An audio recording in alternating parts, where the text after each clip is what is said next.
Hey everyone, Kyle once again, aka Jurassic Godzilla fan, and I'm back. I'm back with another movie review. As I promised in my previous video, I would promise I'd do more just because I've been busy a lot, so I did that, and for apologies. So now I'm back to doing movie reviews now. And since Christmas is around the corner, so I figured I'd do a couple of Christmas films, and I of course one of the most classic family Christmas films of all time, and I'm going to be reviewing Home Alone. Yes, one of the classic holiday films of all time, Home Alone. And it stars Macaulay Culkin. You know, that's where he got famous from these films 1 and 2. Also, he was in The Page Master and Richie Rich. You know. But he's mostly famous for doing 1 and 2. And it also stars Joe Pesci from Goodfellas and the Lethal Weapon films, and Daniel Stern too, who are just really hilarious in this. And it stars John Hurt and Catherine O'Hara, and also John Candy's also in this. John Candy, may rest in peace. He has an appearance in this. It is directed and written, produced by John Hughes, who was another one who will be missed. It's directed by Chris Columbus, who directed the first two films, and he directed Harry Potter 1 and 2, the Sorcerer's Stone and Chamber of Secrets. And he also directed other comedy films too, but he also was one of the executive producers on The Goonies.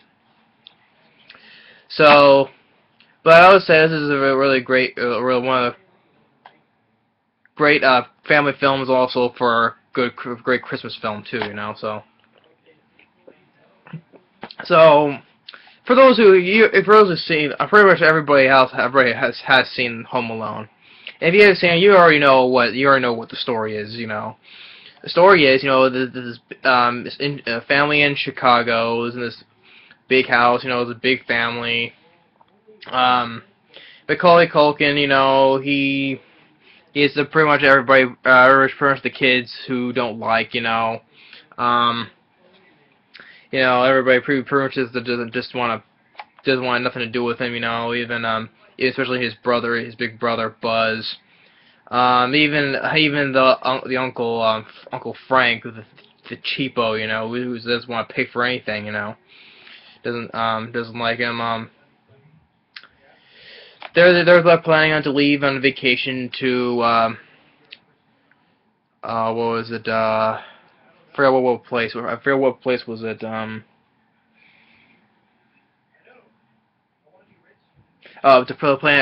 planning on a trip and going to Paris. They're packing stuff, and Joe Pesci, he's in the house. He plays as Harry. He's a burglar though, but at the start of the film he's disguised as a fake cop, who's going from home to home, checking everybody's going, because pretty much the whole block where Kevin lives in is going away on vacations. So Harry, as playing as the burglar, as a phony cop, he's scouting out all the houses, where everybody's going. They have knowing what timings on the lights, on the houses and stuff like that. Then they ordered a bunch of pizzas, and Kevin, he's upset that he didn't know that his didn't even order any plain cheese pizzas, and his brother being a jerk about it. I was like, someone has to hack it up, Everyone hates someone has to hack it up if you want it, He starts doing it. He starts hacking it up, and Kevin pushes and spills milk everywhere, and everyone's staring at him, mean faces. So his mother tells him to get upstairs to the third floor of the attic.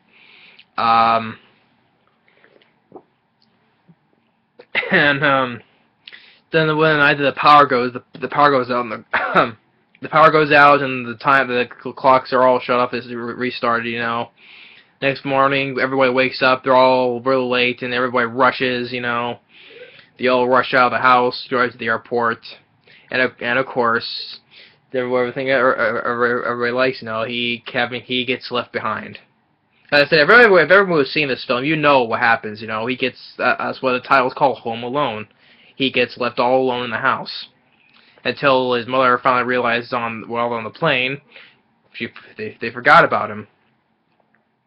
But Kevin, he's having all the time of his life, enjoying being all alone in the house, and he's glad nobody's around, so he can finally enjoy himself for once, watching movies and eating everything in the house, especially with my brother. He likes the way he watches the film. He likes that guy that's on the TV, with the tell you what, I'm going to give you, Snakes. I'm going to give you to the count of 3 to get your ugly, yellow, no-door fleshing out car off my property before you put your guns full of lead. Shoots.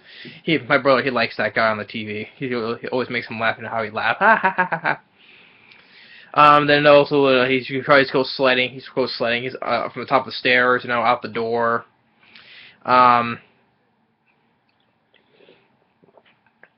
And then one night, that night, Joe Pesci is Harry, and he's with his partner Daniel Stern, Marv. Where Joe Pesci and Daniel Stern are just really funny in this movie, They attempted to burgle. Harry shows Marv all the times in the light timings in the houses. He first tries to hit off Kevin's place first, but he sees the 2 burglars and sets off all the lights and saying that I thought there was no way home, so they quickly get out of there. And then Kevin, his nose, is doing all the chores around the house. He's buying the groceries by himself, doing all the laundry. And then one day he goes to this one store to get this toothbrush, and an old guy walks into the store. It's played by Roberts Blossoms. He was in Christine. He was the original owner. He was owner of Christine, who gave it to Keith Gordon and Christine. He was that old guy. He's in this because he's this old guy because there was like rumors around him that he murdered his whole family. Earlier in the film, Buzz was telling him, this old guy murdered his family once. But if you later on find out he talks to Kevin, it's all untrue. But Kevin doesn't know that right now. But he walks up next to Kevin. He gets scared and he runs out of the store with a toothbrush, not paying it. He gets chased by a cop on the ice skating rink. He loses the cop. And while all this is going on, Marv and Harry are burglarizing all the neighborhood houses, and Marv is saying this little, because the burglars they always leave a mark, so he always clogging up the sinks and leave the sinks overflowing in the houses. and I was like, Harry's like, you did it again, did you? You left the water on, did you? What's the matter? I told you don't do that. It's like, Harry, it's our calling card. All the great ones leave their mark. We're the wet bandits. He's like, you're sick, Like, no, that's not sick, Yeah, of course that is sick, You don't do that, And as they're driving off the driveway, almost hits Kevin, and Joe Pesci's like, hey, you gotta watch out for traffic, Sorry. Santa Claus don't visit the funeral homes, little buddy. And Joe Pesci tells him Merry Christmas, and he smiles. Kevin recognizes the gold tooth that he has because at the start of the film he flashes the same smile with the gold tooth. He knows that he's a burglar, so he runs away. And later in the night, he creates like a diversion, making people inside the houses all different mannequins and stuff. So, but since they Kevin's mom, she wants to stay behind and go back to Chicago to get her son, while the rest of the family go off to Paris. When she's trying to get a plane to back home, but there's no other planes back, then you have John Candy's appearance as who's part of this polka band. I think it's a polka band. So he offers her a ride a drive back to Chicago. I miss John Candy, It's sad. He was such a great actor, especially in classic films, I loved him in Spaceballs as Barf, and especially there was Uncle Buck, just so many great performances from John Candy. I'm sad that he's now passed on, you know. So, yeah, may he rest in peace. I miss John Candy. Anyway, so later, and then there are the nights that well, not the nights, during the daytime. Kevin tries this first stunt with a pizza where he orders a cheese pizza with the pizza guy. He uses the TV with the film with the guy, you know, shooting the like on the TV, you know, making it sound like he's the guy who ordered the pizza, and he starts threatening, you know, shooting, scaring out the pizza guy. But then he does the same stunt when Marv, he tries to peek into the back kitchen door. He just sticks his first probably was funny was he sticks his foot into the doggy door and loses the shoe. He goes shit. He goes shit. And then he does the same stuff with the same thing with the TV, you know. And Marv gets scared, thinks that someone got murdered. You know, he's like, I know I've heard I know I've heard the name Snakes before. And Joe Pesci's like, Snakes. You know, I don't know who Snakes is. And so they decided to stay. They decided to stay the wait till someone comes out, you know. But then what they do? They finally see Kevin, who's cutting down like a small Christmas tree, and Perry peers through the window, revealing that the kid's home alone. So he plans to come back later that night to hit it. And then later that night, Kevin he goes to the church, and where there's a choir singing, you know, Merry Christmas, Christmas song, you know. That's where he meets Robert's Blossoms. At first he started to get frightened though, but he sits next to him, tells him there's nothing, you know, it's all lies, you know, I'm not a murderer, you know. He's in church watching his, I think it was his daughter or granddaughter, who was up there on the stage singing. Tells him Merry Christmas. He says the same thing back, and he runs home to the house, and that's where the best part of the entire film is, you know. Pretty much everybody says that the ending is the best part of the entire film. It sets up all the traps, you know. So he breaks up the whole house with the traps, and that's when they come back, and go from the back. They go to the back door, and you know, it's like it's like Merry Christmas, little fella. We know that you're in there and that you're all alone. And then Kevin gets a BB shotgun, you know, and sticks it through the dog yard and shoots Harry in the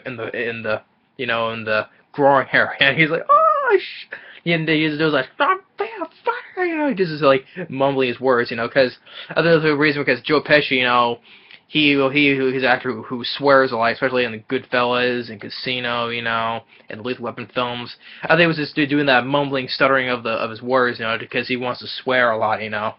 He was like, because that's what I think he does it to cover up his, because you know I think he's swearing a lot. That's why he says he does the mumbling the mumbling words, you know.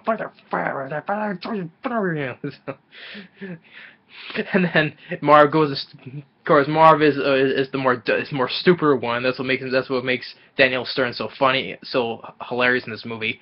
He sticks his head into the dog yard and Kevin goes, "Hello," shoots him in the head. He's like, "Ah!" So first, Harry goes tries to go on the front steps. He slips because Kevin iced the stairs. It makes it slippery. He falls flat on his back, and Marv slips down the stairs that leads to the basement. And Harry tries a second to get up there. He goes to do the backflip and it lands on his neck.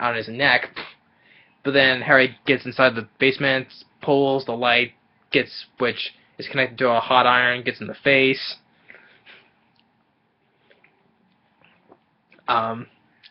Harry, he finally gets back, reaches at the door, doesn't see the door. The doorknob is hot, you know. Kevin put like a heater on the door, burns his hand, puts in the snow. He sees the M mark on the doorknob, you know, marked for McAllister, you know, his last name.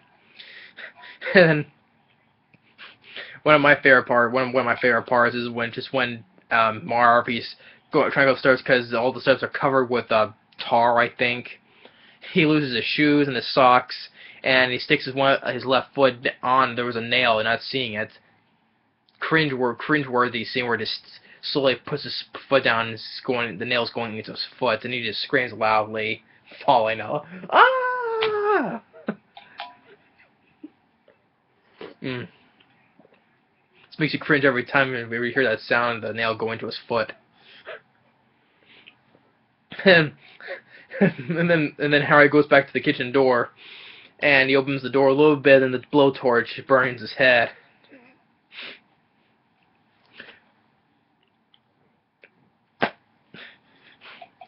This is this is what I love about this movie. All the funny traps. Everybody who's seen this probably knows it's freaking funny. Burns his head, and then he kicks the door back in. Where are you, you little creep? He walks into, I guess, like a plastic sheet on his face, and then trips a string trap, and the fan blows feathers into his face. And then Marv tries to crawls through a window. Since he has no shoes on, he doesn't see the ornaments on the floor, steps on all over him. Because this is the other thing. In Home Alone 1 and 2, Marvin has this habit of not looking down, because he doesn't look down when he steps on the slippery steps. He doesn't, look down when he steps on the nail, and he doesn't look down when he steps on the ornament. Even in part 2, he doesn't even look down when he steps down and falls into that big hole in the floor. In part 2.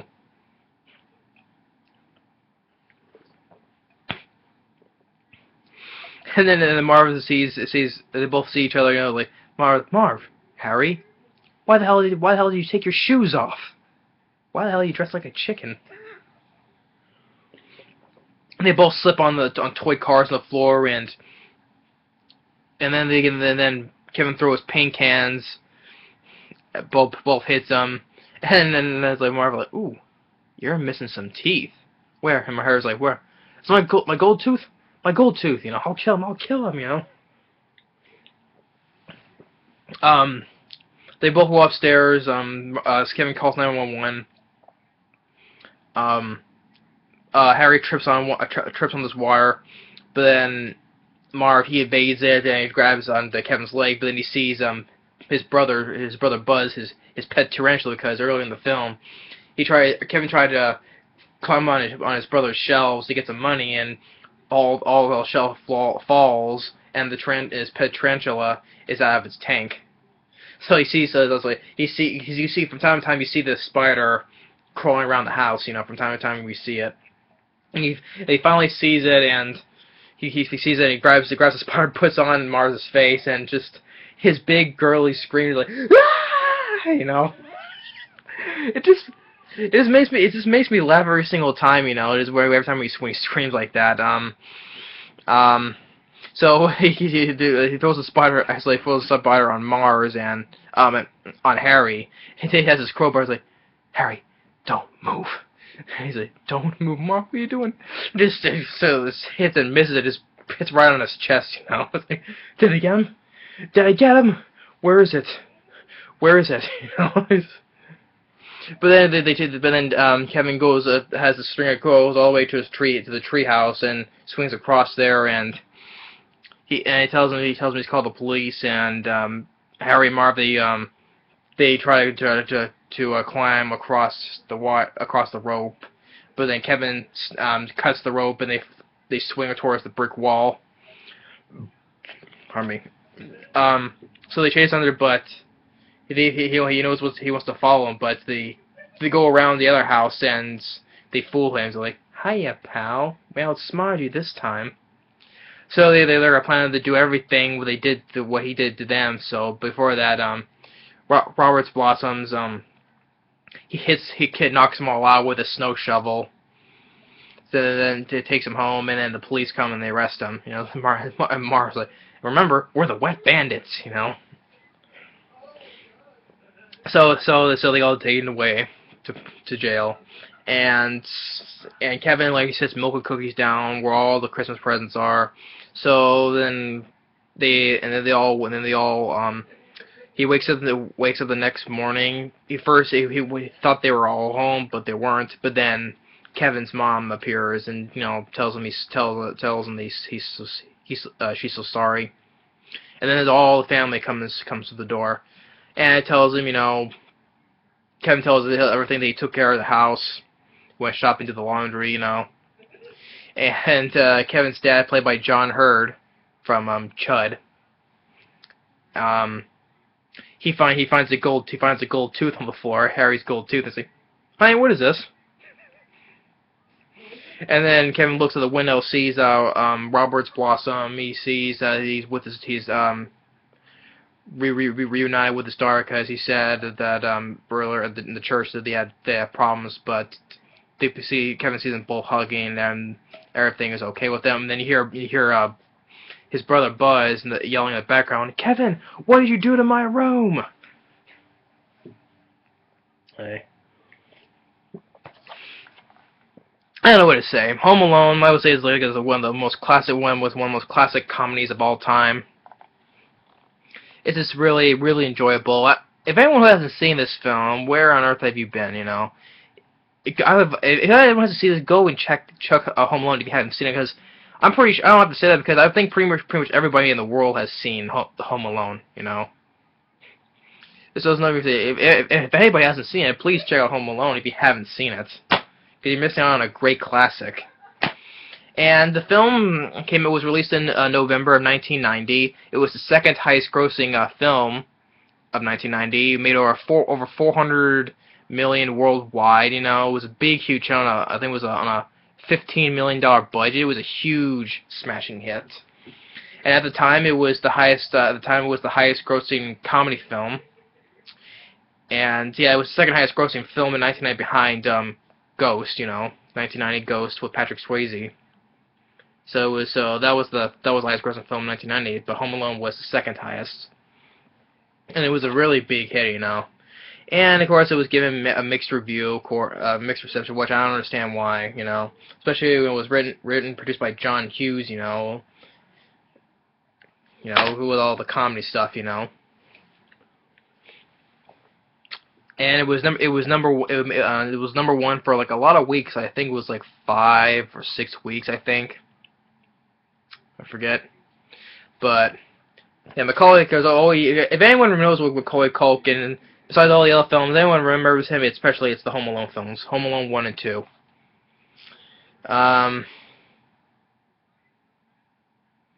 don't think there's any more to say, because I explain the plot, you know, because that's what I'm about. Explain the plot, you know. It's a very simple plot, you know. All the comedy is great, you know. Joe Pesci and Daniel Stern, really funny together.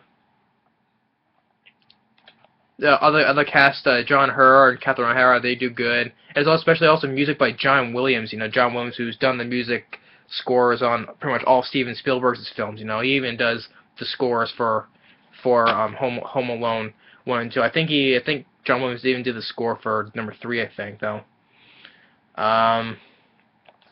So yeah, so Home Alone, pure classic. Always one of the classic comedy / holiday films of all time. So thanks for watching, and stay tuned for part 2 later.